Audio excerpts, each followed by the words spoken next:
Ará nínú Olúwa. I want to greet every one of us this morning. Mo fẹ́ kí olúkúlùkù wa káàbọ̀ lówùúrọ̀ yìí. Happy Easter Monday. Wípé a kú àjọ̀dún ọjọ́ àjíǹde Jésù At least Kristi. I want you to greet every member of your family Mo now. fẹ́ kí o kí olúkúlùkù rẹ kọ̀ọ̀kan olúkúlùkù yín nínú ẹbí yín.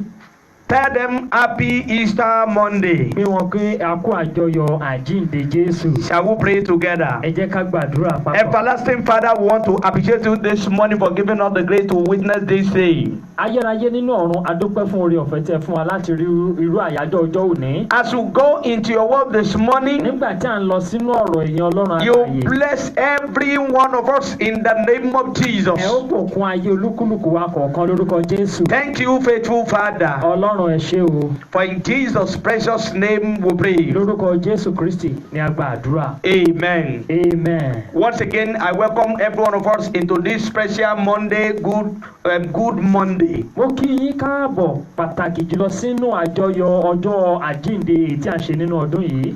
Beloved, Ará nínú Olúwa. today is Easter Monday. Àyájọ́ ọjọ́ òní ni ọjọ́ àjíǹde Jésù Kristi. Jesus told his disciples Jésù sọ fún àwọn ọmọ ẹ̀yìn rẹ̀ to wípé meet him at Galilee. pé ẹ pàdé mi ní Gálílì.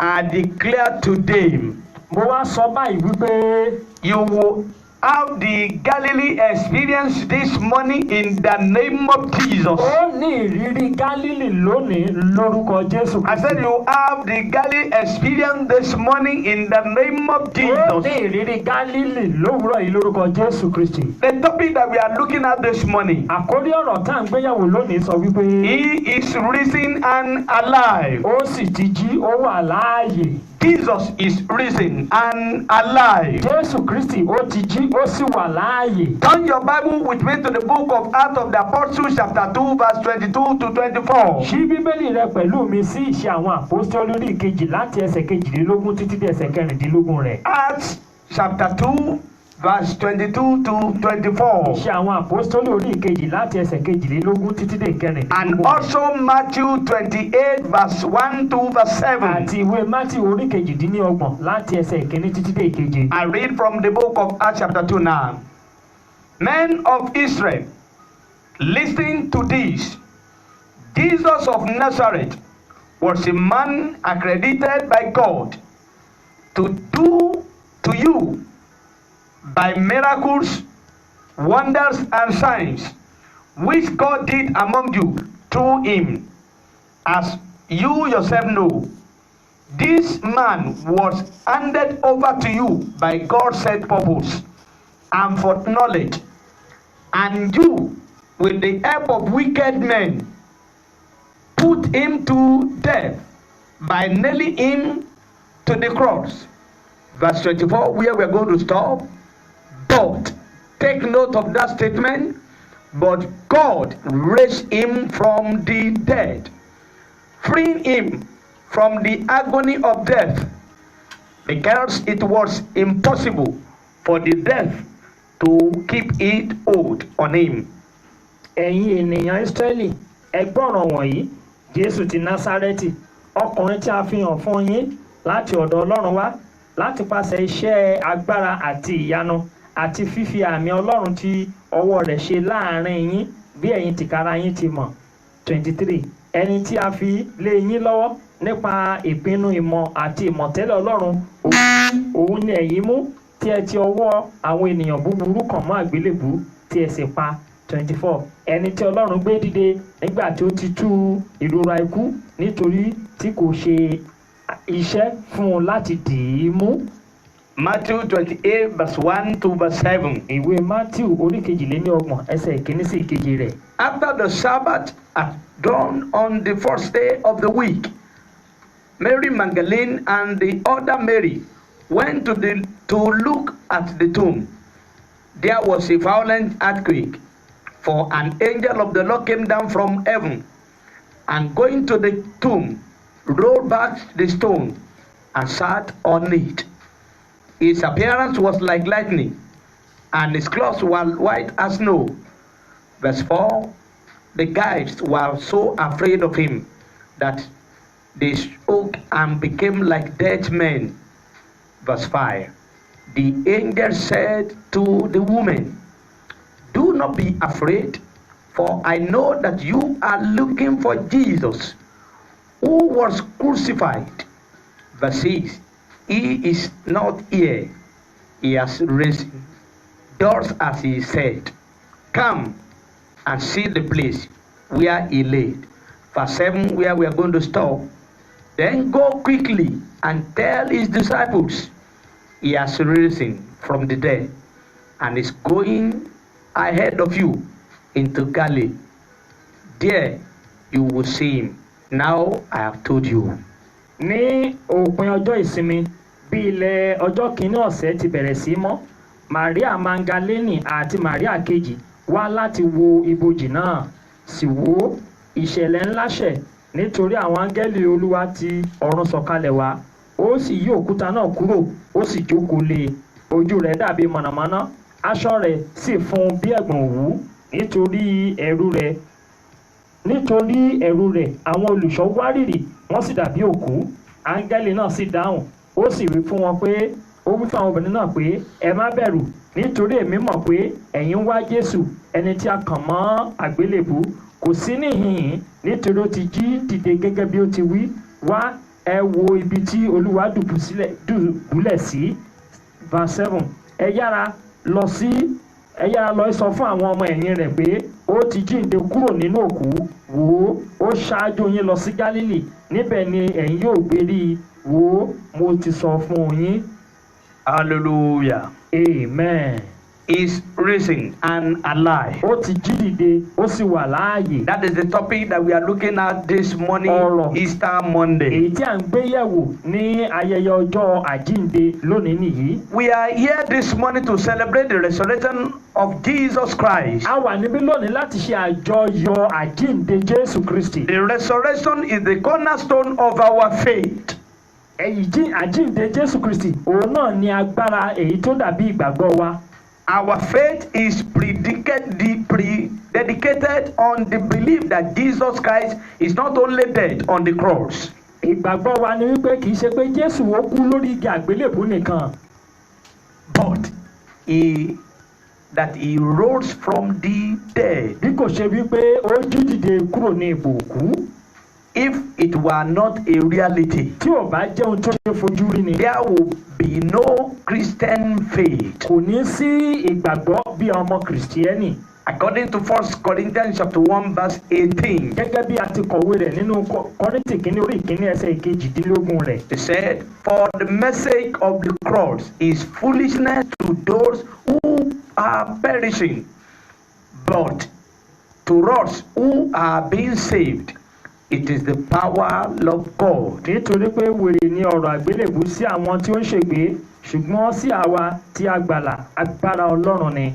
Brethren, ará nínú Olúwa, I want to tell you this morning that Jesus is alive. Mo fẹ́ sọ fún ọ lónìí wípé Jésù jíǹde. And the resurrection of Jesus is reality. Àjíǹde Jésù, ohun tó ṣe fojú rí. Not somebody fake it. Kì í ṣe pé àmúlùmálà ni. I want to tell you it's real. Mo fẹ́ sọ fún ọ wípé ohun tó ṣẹlẹ̀ tó sì ṣe fojú rí. And every messages in the scripture prove to us that it's real. Gbogbo ẹsẹ̀ nínú Bíbélì sì tọ́ka sí wípé lóòótọ́ ni. And that is why people of God in what of celebrating this morning. Nítorí náà yẹn èèyàn Ọlọ́run ó tó bẹ̀ ká ṣe àjọyọ̀ àjíǹde. And no wonder Jesus told the disciples that I will raise up the third day. Abálájọ tí Jésù sọ fún àwọn ọmọ ẹ̀yìn rẹ̀ wípé ní ọjọ́ kẹta èmi yóò jí dìde ní òkú. And meet me at Galilee. Pé ẹ pàdé mi ní Galilee. Where you are this morning that you are worshiping. Ibi tó wà lówùúrọ̀ ètò tí ń jọ́sìn. Is your Galilee this morning. Ó jẹ́ Galilee tọ̀dọ̀ tiwọn. But I want to tell you this morning. Ṣùgbọ́n mo fẹ́ sọ fún ọ lówùúrọ̀ yìí wípé. He is risen and alive. Ó ti jí dìde ó sì wà láàyè. And therefore you should be joyful for this. Nítorí náà ní inú rẹ gbọ́dọ̀ bẹ̀rẹ̀ sí dùn sí èyí. You should be joyous for this. Nítorí náà ní àjọyọ̀ gbọ́dọ̀ dé bá ọ fún èyí. Because of this season. Nítorí àkókò yìí. People of God. Ará nínú Olúwa. This is our message this day. Ọ̀rọ̀ wá rèé fún ẹ̀yin ènìyàn Ọlọ́run. The resurrection of Jesus Christ. Àjíǹde Jésù Kristi.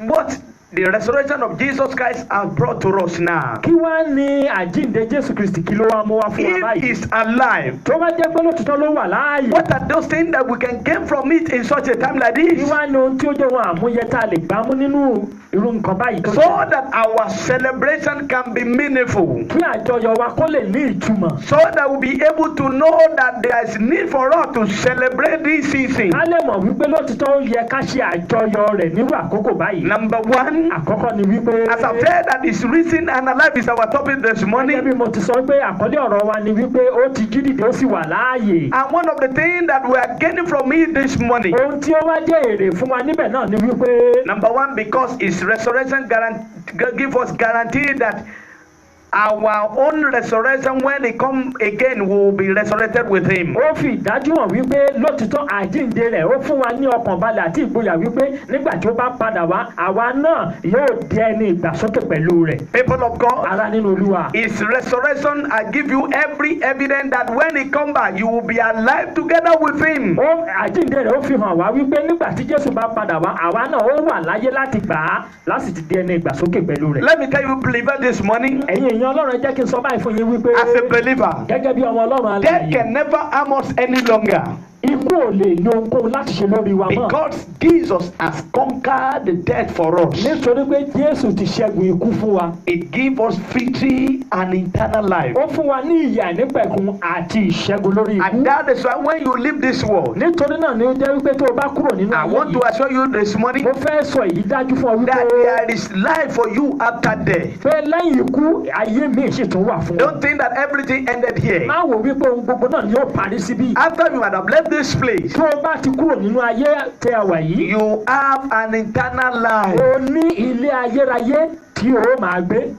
I want to tell you this mo morning, fẹ́ sọ fún olóòwúrọ̀ yìí wípé. he is risen and alive. ó ti jí dìde kúrò ní ipò kó sì wà láàyè. And if he is alive, tó bá wá wà láàyè. it's a living evidence that you yourself you will be alive in him. ẹ̀rí wà fún ọ pé ìwọ gan ó wà láàyè nínú rẹ̀. Therefore, I want to declare this mo morning, fẹ́ kéde rẹ̀ báyìí wípé. whatever that is dead in your life, ohun gbogbo tó di òkú nínú ayé rẹ̀. whatever that is dead in your business, àbí èyí tó dòkú nínú okòwò àti iṣẹ́ rẹ̀. whatever that is dead in your home, àbí èyí tó dòkú nínú ilé I rẹ̀. release the power of resurrection unto them this morning and become alive in the name of ó yọ Jesus. agbára àjíǹde sínú wọn lówùrọ̀ kí wọ́n sì padà wá sí ààyè lórúkọ Jésù. Why? kí nìdí rẹ̀? Because Jesus is alive. nítorí pé Jésù wà You láàyè. have everything to be alive. ó ní ohun gbogbo láti jẹ́ kó o wà láàyè. Another thing that what of the celebration this morning, ohun tó tún jẹ́ kí àjọyọ̀ rẹ̀ kó tún ṣe pàtàkì ni wípé. number 2, ìkejì kókó the ìkejì disciples were overjoyed and overwhelmed when they heard that he is risen and nígbà tí alive. àwọn ọmọ ẹ̀yìn gbọ́ wípé Jésù Kristi jí dìde ní kúrò ní ìgbòkú inú wọn sì dùn ní àdùnyó. And if you look at Matthew chapter 28, tó o bá wo ìwé Matthew orí kejìléníọgbọ̀n Matthew 28, orí kejìdínlọ́gbọ̀n verse 8 to verse 10. ẹsẹ̀ ìkẹjọ sí ìkẹwàá rẹ̀. Let's listen to what the Bible says now. Verse 8, so the woman hurried away from the tomb, afraid yet filled with joy. Take note, they filled with joy and ran to tell his disciples. Verse 9, suddenly Jesus met them. Greetings, he said. They came to him at his feet and worshipped him. Verse 10, then Jesus said to them, do not be afraid. Go and tell my brothers to go to Galilee. There they will see me. wọ́n sì fi ìbẹ̀rù pẹ̀lú ayọ̀ ńlá yára kúrò ní ibojì wọ́n sì ń sáré lọ ròyìn fún àwọn ọmọ ẹ̀yìn rẹ̀. verse 9 bí wọ́n sì ti ń lọ wọ́n sì ń sọ fún àwọn ọmọ ẹ̀yìn rẹ̀ wò ó Jésù pàdé wọn ó wí pé àlàáfíà wọ́n sì wá wọ́n sì gbá ilé ẹsẹ̀ mú wọ́n sì tẹríba fún un. verse 10 nígbà náà ni Jésù wí fún wọn pé ẹ má bẹ̀rù ẹ lọ sọ fún àwọn arákùnrin mi pé kí wọ́n sì lọ sí Gálílì níbẹ̀ wọn ò gbé rí mi. People of God, ará nínú Olúwa. the disciples were overjoyed and overwhelmed. inú àwọn ọmọ ẹ̀yìn Jésù dùn ní ẹ̀kúnrẹ́rẹ́. because he's risen and alive. nítorí pé Jésù Kristi ti jí dìde ó sì wà ní They ààyè. were overwhelmed with thoughts of excitement of Jesus' resurrection. inú wọn dùn ní ẹ̀kúnrẹ́rẹ́ láti pàṣẹ pé Jésù Kristi jí dìde kúrò ní ipò òkú. They were overjoyed that the scripture were fulfilled inú wọn dùn wípé ohun tí Jésù sọ ó fi ìdí rẹ̀ múlẹ̀ nínú ìwé mímọ́. and that they may have a chance to see Jesus pé again. àǹfààní wà fún ọ láti fi ojú kan Jésù lẹ́ẹ̀kan sí i. Let me tell you this morning, jẹ́ sọ fún olówùúrọ̀ the yìí. reason why this isn't worth of ìdí celebration, tó fi jẹ́ pé irú àkókò báyìí ó tọ́ fún àjọyọ̀ ní wípé because he's alive has given us grace that we ourselves we are going to experience joy. ìwà láàyè rẹ̀ àjíǹde rẹ̀ ó fi ìdí rẹ̀ múlẹ̀ fún ọ pé nínú ayé tèmi àti tiwọn náà a ó rí ìyàlẹ́nu a ó sì rí ayọ̀. Let me tell you this morning, jẹ́ sọ fún ọ báyìí wípé for you to celebrate together with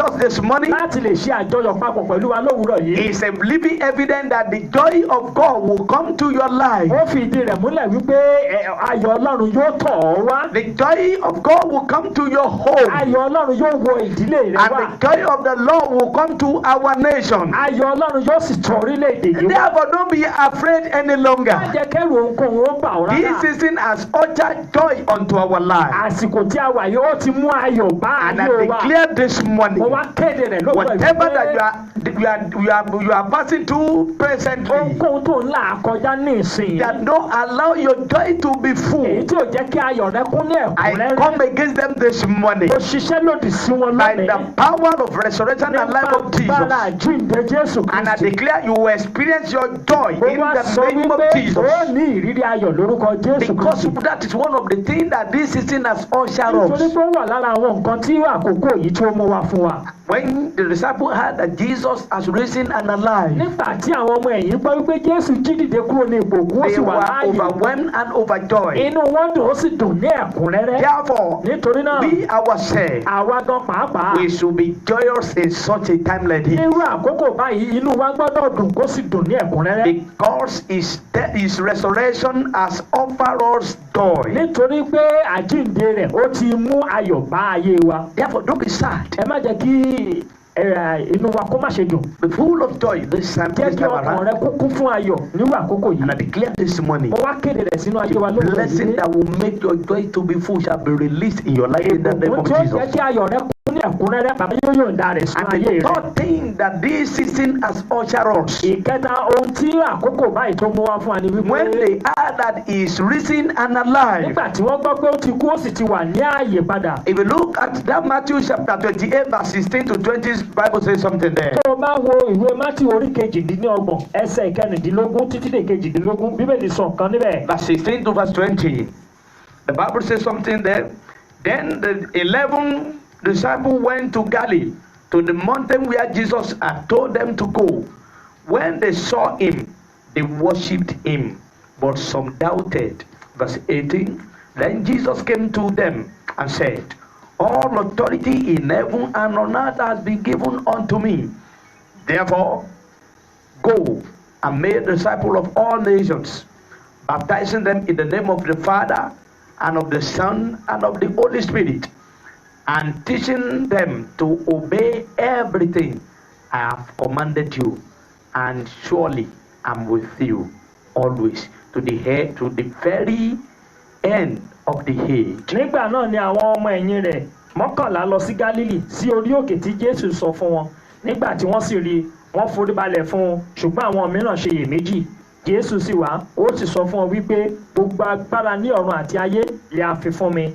nítorí náà ẹ lọ kọ́ orílẹ̀-èdè gbogbo kí ẹ sì máa baptisi wọn ní orúkọ bàbá àti ní ti ọmọ àti ní ti ẹ̀mí mímọ́ kí ẹ sì máa kọ́ wọn láti máa kíyèsí ohun gbogbo ohunkóhun tí mo pa láṣẹ fún yín kí ẹ sì kíyèsí èmi ò wà pẹ̀lú yín ní ìgbà gbogbo títí dé òpin ayé. The third thing that happened to them, ohun ìkẹta tó ṣẹlẹ̀ sí wọn ni when wípé they heard that he is risen and alive, nígbà tí wọ́n gbọ́ pé Jésù jí dìde kúrò ní ipò òkú they ó sì wà believe láàyè. that the promises has come to pass. wọ́n gbàgbọ́ wípé gbogbo ìlérí tó ṣe yóò wá sí ìmúṣẹ. They believe that every promises has come to wọ́n pass. gbàgbọ́ wípé gbogbo ìlérí tó ṣe náà ló sì ti wá sí ìmúṣẹ. Therefore, when Jesus met the disciples, nítorí náà nígbà tí Jésù rí àwọn ọmọ ẹ̀yìn as he rẹ̀ has spoken before. gẹ́gẹ́ bí ó ti sọ tẹ́lẹ̀tẹ́lẹ̀. He promised that he will always be with them, ó ṣèlérí fún wọn pé òun yóò wà pẹ̀lú wọn ní ìgbà gbogbo even to the end of the age. títí dé òpin ayé. It means that they have assurance of his back. wọ́n ní ìfọ̀kànbalẹ̀ wípé yóò ṣe àtìlẹ́yìn fún wọn. They have every confidence that is going to support them in everything. wọ́n ní ìfọ̀kànbalẹ̀ wípé Jésù Kristi yóò jẹ́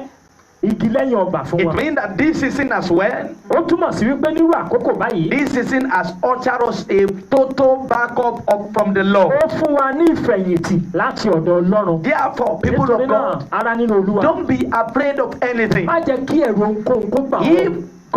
what God has said before come to pass, tí ó bá jẹ́ pé ohun tí Ọlọ́run sọ tẹ́lẹ̀ tó ti lè wá sí ìmúṣẹ. let me assure you this morning, jẹ́ ń fi ọkàn rẹ balẹ̀ báyìí whatever God has said to your life this year, ohunkóhun tí Ọlọ́run sọ nípa ayé rẹ nínú don't look ọdún at this reason that maybe will not allow it to come to pass. má wo ohun tó ń ṣẹlẹ̀ lọ́wọ́lọ́wọ́ pé bóyá kò ní wá sí ìmúṣẹ. By the virtue of this season, nípasẹ̀ agbára àti ohun tí à ń ṣe it will lọ́wọ́lọ́wọ́ báyìí definitely come to pass. yóò wá sí ìmúṣẹ. Why? kí nìdí rẹ̀? Because you have his back. nítorí pé a ní àtìlẹ́yìn He rẹ̀. is backing you. nítorí pé òun ní àtìlẹ́yìn You wa. have full support of him. ó ní gbogbo àtìlẹ́yìn He rẹ̀. will approve whatever we have said that you are going to do with you. ohun gbogbo tó sọ wípé òun yóò ṣe náà ni yóò ṣe fún ọ pátápátá. Therefore, people of God, nítorí náà yẹn èèyàn it Ọlọ́run. means that every of his promises for our life will come to pass as well. gbogbo ìlérí rẹ̀ tó ti sọ náà ni yóò wá sí ìmúṣẹ nínú ayé wa. Tell somebody that God will do that which he has proposed to sọ fún do. ẹnìkan wípé ohun gbogbo tí Ọlọ́run pinnu láti ṣe náà ni òun yóò ṣe. Therefore, as we celebrate together in this season, nígbà tí à ń ṣe àjọyọ̀ papọ̀ nírú àkókò báyìí. I want to tell you this morning mo fẹ́ sọ fún ọ báyìí wípé that every other promises will come to pass. gbogbo ìlérí yòókù náà ni yóò wá sí He ìmúṣẹ. said he will resurrect the third day. Ọlọ́run yóò jí dìde ní ipò òkú ní ọjọ́ kẹta.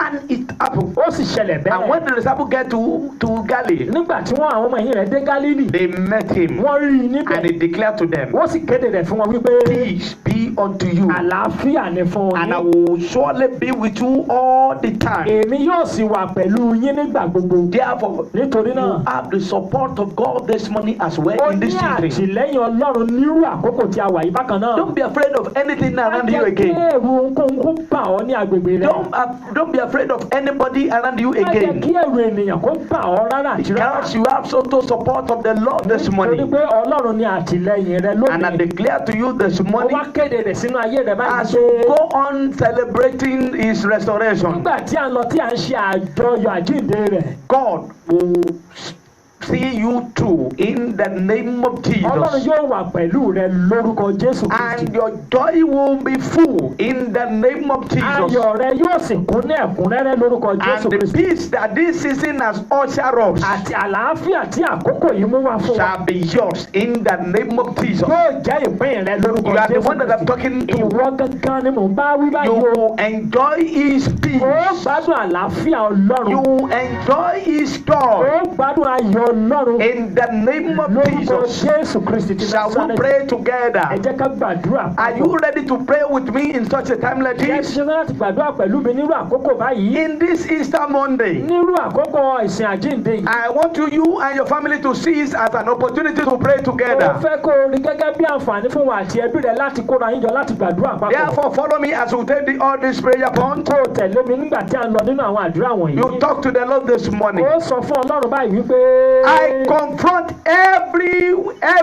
burden. gbogbo tó jẹ́ ohun tó lágbára jù mí lọ. I confront every burden of financial debt ohun gbogbo tó jẹ́ wípé ó jẹ́ kí n jẹ gbèsè mo dojú kọ wọ́n lónìí. by the blood of Jesus. nípa agbára tí ń bẹ nínú ẹ̀jẹ̀ Jésù. I receive the miracle of freedom. mo gba iṣẹ́ ìyanu fún ìtúsílẹ̀. Are you praying, people of ṣé o God? ń gbàdúrà? I confront every burden of financial debt gbogbo ohun tó jẹ́ kí n jẹ gbèsè mo dojú kọ wọ́n báyìí o. by the blood of Jesus. nípa ẹ̀jẹ̀ Jésù And I Kristi. receive my miracle of freedom. mo sì gba iṣẹ́ ìyanu fún ìtúsílẹ̀ Because mi. Jesus asked me to tell you this nítorí morning pé Jésù ní kí n sọ fún Ọlọ́run rẹ̀ that wípé. every burden of financial debt shall be broken this morning. gbogbo ọkọ̀ tó ń jẹ́ kó o jẹ gbèsè náà ni a ó fọ́ tútù tútú lówùúrọ̀ yìí. By the power of this season, nípa agbára èyí tí you àkókò tí a wà will be yìí. free in the name ó of gba Jesus. òmìnira rẹ lórúkọ Jésù Kristi. Let Sukatus in that leposotoria gatapusia. You will be free in the name of ó Jesus. gba òmìnira rẹ lórúkọ Jésù Kristi. Are you really praying, people of ṣé ó God? gbàdúrà yẹn èèyàn Ọlọ́run? Another prayer point that you will say after me. àdúrà tẹ́ ó tún gbà tẹ̀lé mi sọ wípé. Let the power of resurrection invade every prison tomb. bó jẹ́ kí agbára àjíǹde Jésù Kristi kó mú mi kúrò nínú gbogbo ẹ̀wọ̀n èyí tí ayé lè jù mí sí.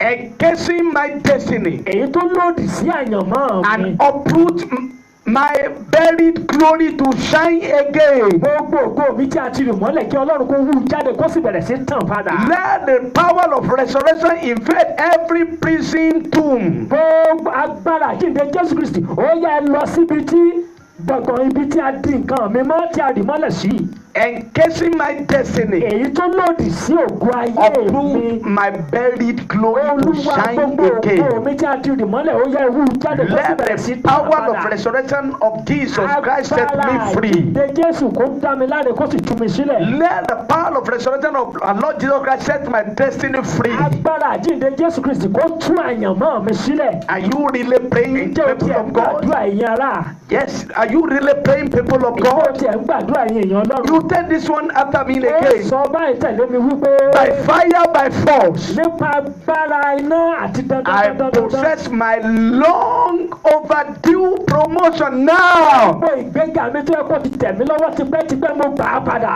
By fire, by force, nípa agbára by nínú the iná. power of resurrection of Jesus nípa Christ, agbára àjíǹde Jésù Kristi. I possess my long overdue promotion. gbogbo ìgbéga mi tó ti pẹ́ náà ni mo gbà padà. By the power in the blood of nípa Jesus. agbára ẹ̀jẹ̀ Jésù Kristi.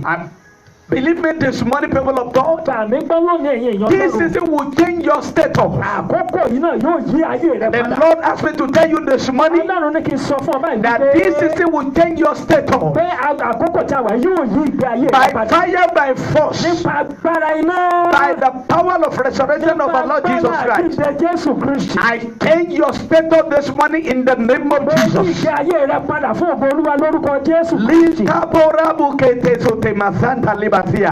I change your status now in the name mo of yí Jesus. ayé rẹ padà lórúkọ Jésù You Kristi. said this one lastly with me. èyí tó parí rẹ̀ ló kéde rẹ̀ báyìí wípé. Oh God, Ọlọ́run mi ò. have mercy upon me. ẹ ṣàánú fún mi. I need your intervention. mo nílò ìdásí ẹ̀yin Ọlọ́run. Intervene in every area of my situation now. dásí ohun tí mò ń là kọjá ní ìsinyìí. I don't know what you're passing èmi ò through. mọ ohun tó ń là kọjá. Ask Jesus this morning sọ fún Jésù lówùúrọ̀ to wípé. intervene now by the power of resurrection and love of Jesus. láti pàṣẹ agbára àjíǹde Jésù Kristi kó Jésù If Kristi kó dá sí. Jesus is risen and tó alive, bá jẹ́ pé Jésù jí dìde lóòótọ́ sí wà láàyè. everything around me must come alive. gbogbo tó yí mi ká gbọ́dọ̀ jí sí Every dead area in my life must come alive. gbogbo agbọn ayé mi tó kú gbọ́dọ̀ gba ìyè Every dead business must come alive. gbogbo tó ti kú gbọ́dọ̀ gba ìyè padà. Are you really praying at tó ń all? gbàdúrà rárá Are you really praying at tó all? ń gbàdúrà rárá. For in Jesus' precious name we pray. Kristi ni a gba àdúrà. Shall we pray jẹ́ together? ká gba àdúrà. Mighty Father, I want to appreciate you for the grace upon our life this morning. Ọlọ́run mo fẹ́ dúpẹ́ fún orí ọ̀fẹ́ yín lórí ayé wa lówùúrọ̀ I yìí. declare this morning, mo wá kéde rẹ̀ wípé everybody under my voice, gbogbo ènìyàn tí ń gbóhùn receive your miracle now. gba ìyanu rẹ In báyìí the name of lórúkọ Jesus. Jésù Kristi. This season will change your status for better in the name of Jesus. àkókò yóò yí ayé rẹ padà sí rere lórúkọ Whatever Jésù. you have long overdue for, ohun gbogbo tí rere tó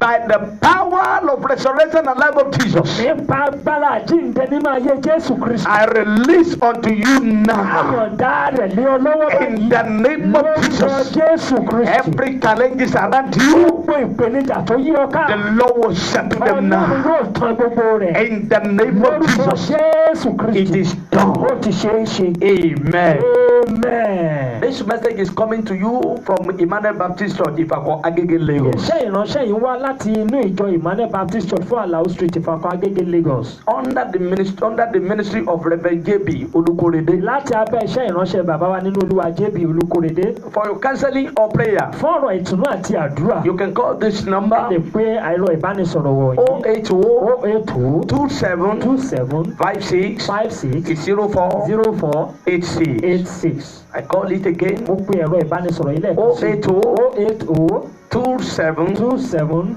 56 56 04 04 86. 86. And the Lord will bless you in the name of Ọlọ́run Jesus. yóò bùkún fún wa lórúkọ Jésù Kristi. Thank you. Ẹ ṣeun púpọ̀.